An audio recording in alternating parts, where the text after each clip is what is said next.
Hi everyone, I am so excited to share with you one of my favorite poems from this year's Dear Poet project.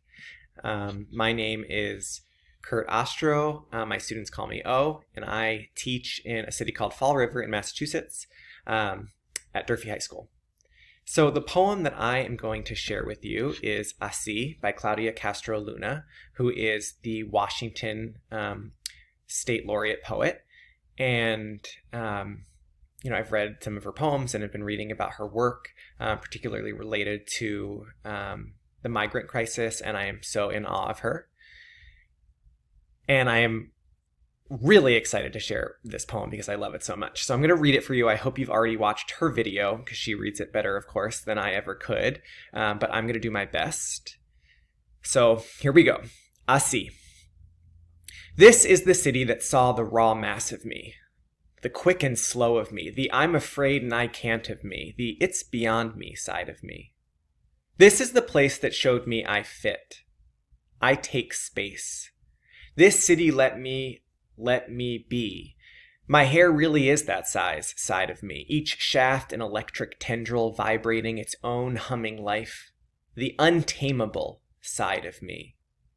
See how the world dances above my eyebrows? This continent plus that continent.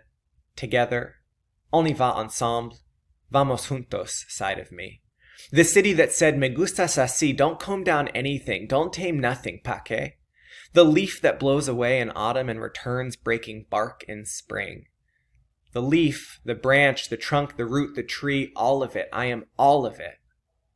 Así, aquí.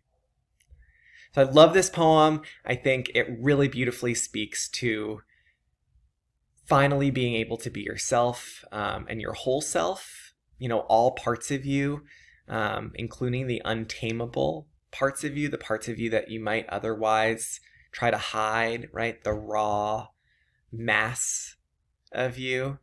And one line that I love so much, the city that said, me gustas así, don't comb down anything, don't tame nothing, pa que? That just speaks to me so much because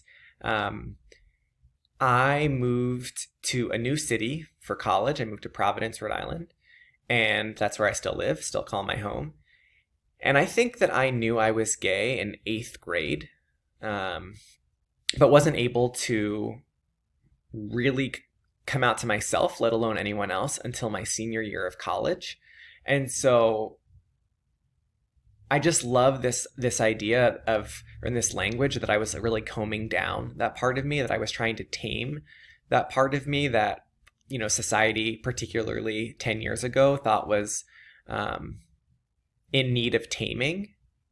And I think being in this new city that I love so much, and being in college surrounded by all of these brilliant and sweet people who I'm still lucky to call my friends, allowed me to see that I didn't have to comb that part of me down anymore. I didn't have to try to tame that. And in fact, that I should embrace the wildness of being queer. So I saw, part of myself in this poem. And as I was reading, I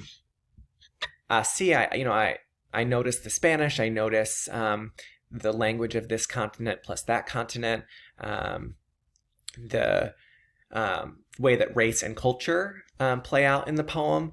And I was wondering if Claudia Castro Luna had a story of feeling like she needed to tame a certain part of her language or culture or race in America that inspired this poem. I'm really grateful to her for writing it, and I encourage you to write Claudia Castro Luna in this year's Dear Poet project. I know I will be. Thanks so much.